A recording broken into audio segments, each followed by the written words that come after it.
Good morning, everyone. Welcome you all in this science class. I'm Kavita Gupta, your science teacher. Today, we will continue our chapter 10, motion and measurement of distances. Okay, in this chapter, I have told you about the measuring units of distance, or we can say length. Okay, so what is the measuring unit? It is a standard unit जिसे हम कहते हैं, this is called meter, है ना? Standard unit metre होती है distances को और लेंथ को मेजर करने के लिए. ओके, एंड किस तरीके से हमें मेजरमेंट लेना है ना? क्या क्या डिवाइसेस हम मेजरमेंट के लिए यूज कर सकते हैं, ये सब चीजें हम पढ़ चुके हैं. Okay, so our today's topic is measuring the length of a curved line. अभी तक हमने जितने भी मेजरमेंट्स पढ़े हैं वो कैसे थे? स्ट्रेट लाइन के. मीन्स जो चीज एकदम स्ट्रेट है उसका हमें मेजरमेंट लेना है, डिस्टेंस का लेना है तो हम ले सकते हैं, है ना? बट अब अगर कोई लाइन कर्व्ड लाइन है तो उसका हम मेजरमेंट किस तरीके से लेंगे, ये हम आज इस चैप्टर में पढ़ेंगे. Okay, so let's start the chapter. We cannot measure the length of a curved line directly by using a meter scale. We can use a thread to measure the length of a curved line. Okay, हमें पता है कि metre scale क्या था, कैसा होता है, एकदम स्ट्रेट होता है. अगर कोई कर्व्ड लाइन है ना, तो उसका अगर हमें मेजरमेंट लेना है तो हम डायरेक्ट स्केल से हम उसका मेजरमेंट नहीं ले सकते.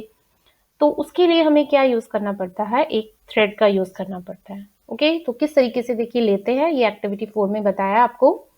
Use a thread to measure the length of the curved line A B. ये फिगर है, देखिए दिख रहा है आपको, ये ए बी, ये स्टार्टिंग पॉइंट है और ये इसका एंडिंग पॉइंट है. ये जो ब्लू लाइन दिख रही है ये कर्व्ड लाइन है, इसका डिस्टेंस हमें, सॉरी इसकी लेंथ हमें लेनी है. Okay, so put a note on the thread near one of its end. Okay, thread जो है इसके यहाँ पर हमने क्या लगा दिया, एक नोट लगा दी जिससे हमें पता चल जाए कि ये हमारा क्या है, स्टार्टिंग पॉइंट है. यहाँ से हमने मेजरमेंट लेना स्टार्ट किया है. ओके, तो यहाँ हमने एक उस पे नोट लगा दिया स्टार्टिंग में. Now place a small portion of the thread along the line. दिख रहा है आपको ये किस तरीके से कर रहे हैं? छोटे छोटा पूरा थ्रेड अगर एक साथ आप इस पे लगेंगे तो हो सकता है आपका मेजरमेंट गलत आए. तो छोटे छोटे इस तरीके से देख, छोटे छोटे डिस्टेंस पे इतनी लेंथ आपको एक बार में कवर करनी है. फिर क्या करना है, फिर आपको इसको अच्छे से थंब से आपको क्या करना है, keeping it taught using your fingers and thumb, है ना? मीन्स अपने फिंगर से, डॉट मीन्स होता है स्ट्रेच आउट, उसको अच्छे से पूरा खींच कर आपको क्या लेना है, उसको इस पे रखना है लाइन के ऊपर थ्रेड को. स्टार्टिंग से यहाँ से पूरा छोटा छोटा पोर्शन, फर्स्ट टाइम आपने इतना किया, सेकेंड में इतना लिया, फिर इतना लिया, और ये जो पीछे का जो थ्रेड है उसको आप छोड़ते जाइए, लूज कर दीजिए, क्योंकि अब आपने एक बार मेजरमेंट ले लिया है ना, अब आपको इसकी जरूरत नहीं है. तो छोटे छोटे पोर्शन को, इसको यहाँ से लिया, फिर यहाँ से आपने इसको यहाँ से छोड़ दिया, मान लीजिए, ठीक है, इतनी आपने यहाँ से इसको पकड़ के रखेंगे हम कि ये हमारा अब एंडिंग पॉइंट यहाँ है. ठीक है, तो ये हाथ हम छोड़ देंगे यहाँ से. फिर इसके बाद हमने थोड़ा सा यहाँ तक थ्रेड को लेकर आएंगे स्ट्रेच करके. ठीक है, फिर ये यहाँ से पकड़ के रखेंगे, फिर इस तरीके से आगे. तो इस तरीके से पूरी कर्व लाइन की हम जो लेंथ है वो इससे मेजर कर सकते हैं. Hold the thread at this and point with one hand, है ना? एक हाथ से आपको इसके एंड पॉइंट को पकड़ के रखना है. मीन्स ये जैसे ये एंड पॉइंट है ना, ये स्टार्टिंग समझ लीजिए, स्टार्टिंग पॉइंट तो इसका ये था, यहाँ से हम लेकर आ रहे हैं. ठीक है, अब यहाँ एंड पॉइंट ये बन गया हमारा, तो यहाँ से आप इसे अब छोड़ दीजिए. ओके, और फिर इस वाले हाथ से क्या करिए, इसे वापस से स्ट्रेच करके और थोड़ा सा आगे लेके आइए, है ना? So using the other hand, stretch a little more portion of the thread along the curved line. Okay? दूसरे हाथ से उसको और पूरा थ्रेड को स्ट्रेच करके इसको हल्का सा इसका एक पोर्शन आप वापस से मेजर कर सकते हैं. तो इस तरीके से थोड़ा छोटा छोटा पोर्शन हम इस कवर करते हुए पूरे यहाँ तक थ्रेड को लेकर आ जाएंगे. ठीक है, फिर बाद में क्या कर सकते हैं, हम थ्रेड का मेजरमेंट ले लेंगे. थ्रेड की लेंथ जो है हम वो मेजर करेंगे कि वो कितनी आई. तो जितनी थ्रेड की लेंथ आई वो किसकी लेंथ हो गई, वो कर्व लाइन की लेंथ हो गई, है ना? क्योंकि किसी भी स्केल को हम इस तरीके से सीधा ही रख सकते हैं, कर्व तो कर नहीं सकते, बट थ्रेड को क्या कर सकते हैं, हम कैसे भी बेंड कर सकते हैं, है ना? तो थ्रेड से जो मेजरमेंट लेना ज्यादा इजी हो जाता है. Okay, go on repeating this process till the other end B of the curved line is reached. ये प्रोसेस हमें कंटिन्यूस करना है, छोटा छोटा पोर्शन की मेजरमेंट लेनी है, और कब तक लेनी है, जब तक हमारा एंड पॉइंट बी नहीं आ जाता. तो make a mark on the thread where it touches the end B, ठीक है। और वो जो मार्क है उस पे हमें क्या मार्क लगा देना है उस थ्रेड पर, जब एंड मतलब बी पोजीशन पे जब हम पहुंच जाते हैं, एंडिंग जो पोजीशन है बी पोजीशन, वहां तक जब हम पहुंच जाते हैं तो उस थ्रेड पर हमें एक मार्क लगा देना है, जिससे हमें पता चले कि ये हमारा एंडिंग पॉइंट है। स्टार्टिंग पॉइंट पे हमने नोट लगा दिया था एक, वहां भी आप मार्क लगा सकते हैं, और एंडिंग पॉइंट पे भी हम एक मार्क लगा सकते हैं। So now stretch the thread along a metre scale. अब उस जो थ्रेड है हमारा, उसे हम मीटर स्केल पर पूरा स्ट्रेच करके रखेंगे। So major the length between the note in the beginning and the final mark on the thread. कहाँ से कहाँ तक? फर्स्ट स्टार्टिंग में जो हमने नोट लगाया था थ्रेड में, और फाइनल जो एंड में हमने मार्क लगाया, वहां से वहां तक की उसकी जो डिस्टेंस है, लेंथ है सॉरी, उसको हम किससे? स्केल से मेजर कर सकते हैं। Okay, so this gives the length of the curved line A B. तो इस तरीके से हम कर्व्ड लाइन की क्या ले सकते हैं? पूरी लेंथ मेजर कर सकते हैं। समझ में आया इससे आपको? मीन्स कोई भी चीज, कोई भी ऑब्जेक्ट अगर आपका कैसा नहीं है, स्ट्रेट नहीं है, कर्व्ड है, तो उसे मेजर करने के लिए हम एक थ्रेड का यूज कर सकते हैं। We see that we need a lot of care to ensure that we are measuring distances and lengths correctly. Okay? Means हमें इस चीज़ का बहुत ज़्यादा ध्यान रखना पड़ेगा। जब भी हम मेजरमेंट लेने जाते हैं तो हमें बहुत सारी चीज़ों का ध्यान रखना पड़ता है। लास्ट वीडियो में मैंने आपको बताया भी था कितनी चीज़ों का ध्यान हमें रखना है, तो उन्हें ध्यान में रखते हुए हमें बिल्कुल अच्छे से करेक्टली क्या लेना है? मेजरमेंट लेना है। And we need some standard units and devices with which we measure these distances and can convey our results to others. Okay? और इन सब के लिए क्या करना है? हमें स्टैंडर्ड यूनिट्स होनी चाहिए हमारे पास मेजरमेंट्स की, जैसे मीटर, सेंटीमीटर, मिलीमीटर, किलोमीटर, जो भी है, और डिवाइसेस, है ना। मीटर स्केल यूज करना है, टेप यूज करना है, मीटर रॉड यूज करनी है, क्या हमें यूज करना है, इन सब का भी हमें पता होना चाहिए कि हमें किस ऑब्जेक्ट का मेजरमेंट लेना है, उसकी लेंथ के अकॉर्डिंग हमें यूनिट लेनी है, मेजरमेंट यूनिट लेनी है, और डिवाइस लेना है ना। तो ये सब चीजों का हमें ध्यान रखना है, तभी हमारा जो रिजल्ट है वो करेक्ट आएगा। Okay okay, so this is your measuring length, है ना। तो इस तरीके से हम मेजरमेंट्स ले सकते हैं। Now the next topic is moving things around us. Okay, motion. अब हम इसमें पढ़ेंगे मोशंस के बारे में। मोशन मीन्स होता है मूविंग ऑब्जेक्ट्स, ठीक है। मीन्स हम एक जगह से दूसरी जगह पर जब मूव करते हैं तो इट मीन्स हम किस पोजीशन में हैं? मूविंग पोजीशन में या मोशन में है। जब हम क्या कर रहे हैं? रनिंग कर रहे हैं, वॉक कर रहे हैं, ठीक है, तो इट मीन्स हम क्या कर रहे हैं? मूव कर रहे हैं, ठीक है। जब हमारी जो पोजीशन है ना, वो टाइम के साथ साथ क्या हो जाती है? चेंज होती रहती है। तो इट मीन्स हम कौन सी पोजीशन में है? मूविंग पोजीशन में है, या हम मोशन में है, ठीक है। इसे हम कह सकते हैं, मीन्स अभी हम अपने स्कूल में है ना, थोड़ी देर के बाद हम अगर देखते हैं हम अपनी क्लास में ना होकर कहाँ हैं? बाहर प्ले ग्राउंड में आ गए हैं। थोड़ी देर के बाद हम कहाँ आ गए हैं? अपने घर पहुंच गए हैं। तो इट मीन्स हम क्या कर रहे हैं? कंटिन्यूअस चल रहे हैं, मूविंग पोजीशन में है, और हम क्या है? कैसे हैं? मोशन में है ना। अगर कोई चीज स्टिल है, मीन्स अगर वो एक ही पोजीशन पे, अभी आप उसको देखोगे, 1 घंटे के बाद भी आप अगर उसे देखोगे तो तभी वो उसी जगह पर है, तो इट मीन्स वो क्या है? स्टिल है, वो चल नहीं रही है, वो अपनी जगह पर स्थिर है। ओके, तो इट मीन्स जिसे होता है ना लिविंग ऑब्जेक्ट्स, हम बोल सकते हैं living things can move. Living things क्या कर सकती है? मूव कर सकती है। बट जो नॉन लिविंग थिंग्स है वो क्या है? इटसेल्फ मीन्स अपने आप से वो मूव नहीं कर सकती, हमें उन्हें मूव करवाना पड़ता है। तो ये कैरेक्टरिस्टिक्स भी है लिविंग थिंग्स की कि दे कैन मूव। ओके, अब है यहाँ पर चीज आ रही है कि मूविंग थिंग्स अराउंड अस, कि हमारे आसपास बहुत सारी चीजें हैं जो हम देखते हैं कि किस पोजीशन में है? मोशन में है, मूविंग मूविंग कंडीशन में है ना। तो उस इसके बेस पर जो मोशन होता है वो होता है हमारा थ्री टाइप्स का, हम मेनली कह सकते हैं, उसके अलावा और भी होते हैं। तो अभी हम आगे पढ़ेंगे कि किस किस टाइप के हमारे मोशन हो सकते हैं। Okay, activity 5, think of some objects you have seen recently, है ना। अभी आपने जो भी चीजें अभी देखी हैं थोड़ी देर में, वो उन चीजों को क्या कीजिए? याद कीजिए।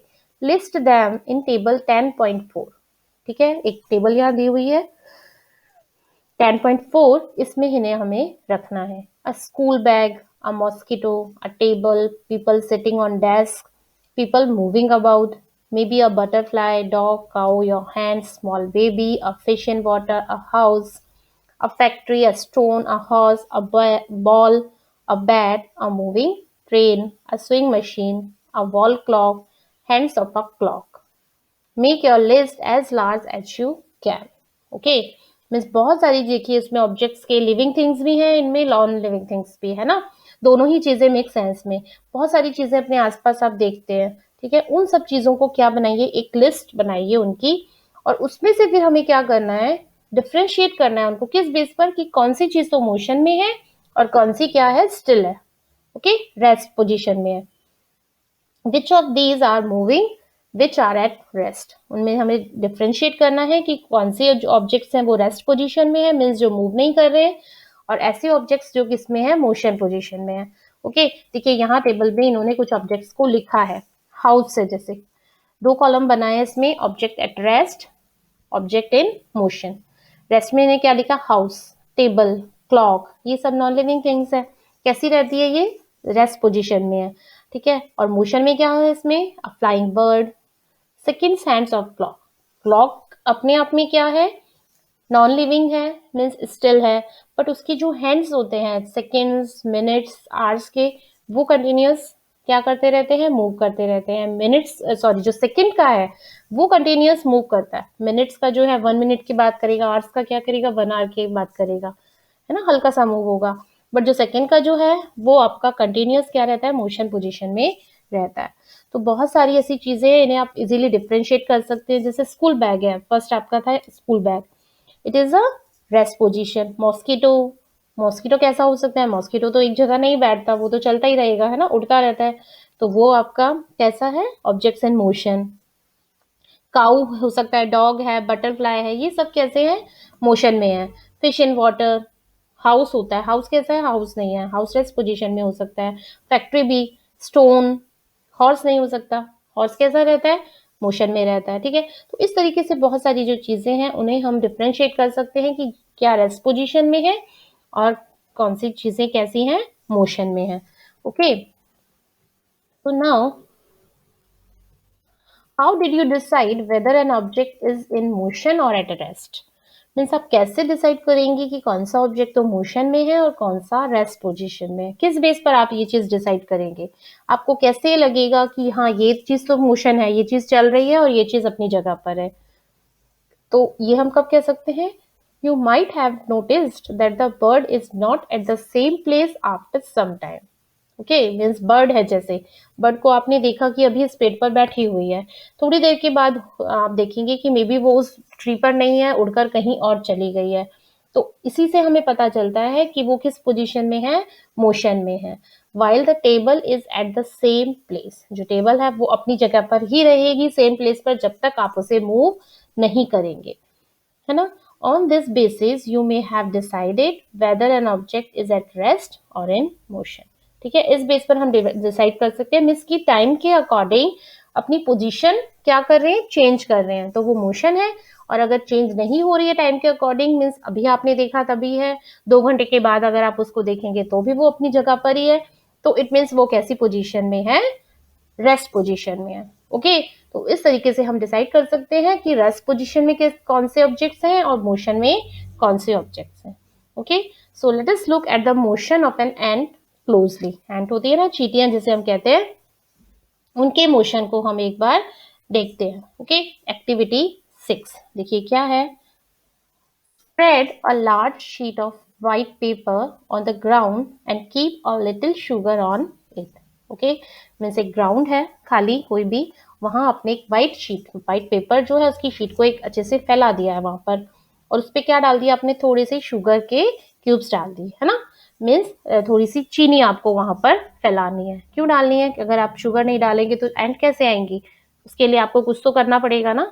तो वहां पे आपने क्या फैला दिया, शुगर, है ना, जिससे कि जो एंट हैं वो उस शीट के ऊपर आए। Ants are likely to be attracted to the sugar and you will find many ants crawling on the sheet of paper soon. Okay, means जो शुगर होती है वो क्या अट्रैक्ट करती है एंड्स को, तो और वो क्या करेंगी, धीरे धीरे उस पेपर शीट के ऊपर आ जाएंगी। क्रॉलिंग मीन्स होता है it's a type of motion, कि एंड्स जिस तरीके से जो चलती हैं उसे हम बोलते हैं क्रॉलिंग मीन्स जैसे कह सकते हैं घुटने के बल चलना होता है ना, जैसे छोटे बच्चे जो होते हैं जब अच्छे से चलना नहीं सीखते तो वो उनकी जो मोशन होता है, उनका जो मूवमेंट होता है, उसको भी हम क्या बोल सकते हैं, क्रॉलिंग बोलते हैं।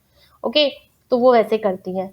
Four for any one and, try and make a small mark with a pencil near its position when it has just crawled on the sheet of paper। ठीक है, मीन्स एक एंड को आपको ध्यान से देखना है उसमें से, है ना, और उसकी जो मोशन की जो क्या है डायरेक्शन है ना, उसको आपको केयरफुली देखना है कि वो किस तरीके से कहाँ चल रही है, और उस पर आपको क्या लगाना है, मार्क लगाना है। मीन्स जैसे वो थोड़ा सा आगे बढ़ी तो आपने पीछे उसके एक मार्क लगा दिया, फिर थोड़ा आगे गई फिर एक मार्क लगा दिया। तो इस तरीके से आप उस पर मार्क लगाते जाइए जैसे जैसे वो आगे बढ़ती जा रही है। Keep marking its position after a few seconds as it moves along on the sheet of paper. जैसे जैसे वो पेपर शीट पर आकर बढ़ रही है, आपको क्या करना है, उस पे पीछे मार्क लगाते जाना है। After some time shake the paper free of sugar and the ants. Paper को क्या करना है, आपको शेक करना है जिसमें से उसकी शुगर जो है और जो भी एंड्स है वो उसमें से बाहर निकल जाएंगी। Okay, so connect the different points you have marked with arrows. तो जो भी आपने जो मार्क बनाए हैं उन्हें क्या कीजिए, पेन से उनको कनेक्ट कर दीजिए, है ना, with arrows to show the direction in which the ants was moving. Okay, means जिस में वो मूव कर रही हैं उसमें आपको ये देखिए मार्क बनाते जाना है। ये एंट है, ठीक है, ये यहाँ से चली, ये डॉट जो आपको दिख रहे हैं ये पेंसिल से आपको शीट पे बनाने हैं, है ना। ये इस तरीके से क्या कर रही हैं, मूव कर रही है ना। तो इससे हमें क्या पता चलता है, each point you have marked shows where the ant moved to. ठीक है, हर पॉइंट आपको क्या बताता है कि किस तरफ से, किस डायरेक्शन में ये मूव कर रही है। In intervals of a few seconds, means कुछ सेकंड के बाद वो कहाँ थी और फिर थोड़े टाइम के बाद वो कहाँ थी। इट मीन्स इससे पता चल रहा है कि वो क्या कर रही है, कंटिन्यूअस मूव कर रही है ना, अपनी एक पोजीशन पे नहीं है। एक शीट के एक साइड में थी, वो एक कॉर्नर पे थी, थोड़ी देर के बाद आप देखेंगे कि वो शीट के दूसरे कॉर्नर पे भी पहुंच गई है। तो हमने और जो मार्क लगाए हैं एरो के, उससे भी हम उसको जस्टिफाई कर सकते हैं कि हाँ ये इस तरीके से इस डायरेक्शन में मूव कर रही है। Motion seems to be some kind of a change in the position of an object with time. Okay, यही बताया था मैंने आपको, मीन्स टाइम के साथ उसकी पोजीशन में क्या हो रहा है, चेंज हो रहा है ना। तो उसे ही हम क्या कहते हैं कि वो मोशन है। Okay, in activity 5 where did you place objects like a clock, a swing machine or an electric fan in your grouping of objects। Activity 5 में हमने ये जो ऑब्जेक्ट्स थे, लाइक क्लॉक है या स्विंग मशीन है, इलेक्ट्रिक फैन है, इन्हें हमने एक ग्रुप में रखा था। Are these objects moving from one place to other, क्या ये अपने प्लेस को चेंज कर रहे हैं, क्या अपने प्लेस से दूसरी जगह पे जा रहे हैं क्या, ये क्लॉक है जैसे, या स्विंग मशीन है। स्विंग मशीन भी क्या चलती है, बोलते हैं ना हम उसको, हम चलाते हैं, बट वो अपनी पोजीशन तो चेंज नहीं कर रही है। So are these objects moving from one place to other, no, नहीं जा रहे हैं। But do you notice movement in any of their parts, but उनके किसी भी पार्ट्स के अंदर मूवमेंट हो रहा है। जैसे क्लॉक के अंदर जो उसकी सेकेंड्स की जो निडल है वो कंटिन्यूस मूव कर रही है, स्विंग मशीन के अंदर जो निडल होती है वो भी मूव करती है, इलेक्ट्रिक फैन है, फैन की जो ये ब्लेड्स होती हैं, है ना, पंखुड़ियां जिसे हम कहते हैं, वो भी क्या करती हैं, मूव करती है जब हम उसे ऑन करते हैं। ठीक है, मीन्स फैन मूव नहीं कर रहा है, पोजीशन चेंज नहीं हो रही है, बट इसके जो पार्ट्स हैं वो क्या कर रहे हैं, कंटिन्यूअस मूवमेंट कर रहे हैं। Okay, so the blades of the fan और the hands of a clock, how are they moving, तो वो किस तरीके से मूव कर रहे हैं। Is there movement similar to that of a train, क्या उनका जो मूवमेंट है वो ट्रेन के मूवमेंट के जैसा ही है। ट्रेन आपने देखी है, सबने बैठे भी होंगे आप उसमें, फिर ट्रेवल किया है आपने ट्रेन के अंदर, तो आप ट्रेन तो पूरी चलती है ना, पूरा डिस्टेंस कवर करती है। So let us now look at some types of motion to help us understand these differences. Okay, तो अब हम क्या पढ़ेंगे कि किस किस टाइप के मोशन हो सकते हैं। अभी हमने देखा बहुत टाइप के मोशन देखे कि किसमें पूरा ऑब्जेक्ट मोशन में नहीं है बट उसके कुछ पार्ट्स मोशन कर रहे हैं, है ना, मोशन पोजीशन में है। ओके, एंट किस तरीके से मूवमेंट कर रही है, फैन कैसे मूवमेंट कर रहा है, तो इनका जो मोशन है, चलने का जो तरीका आप कह सकते हो, वो क्या है, बिल्कुल अलग अलग है। तो उस बेस पर जो मोशंस होते हैं उसके डिफरेंट टाइप्स होते हैं। Okay, so in the next video we will discuss about these types of motion. Okay, so read the chapter. Okay, we will meet in the next video with continue this topic, types of motion. Okay, so till then, goodbye and take care.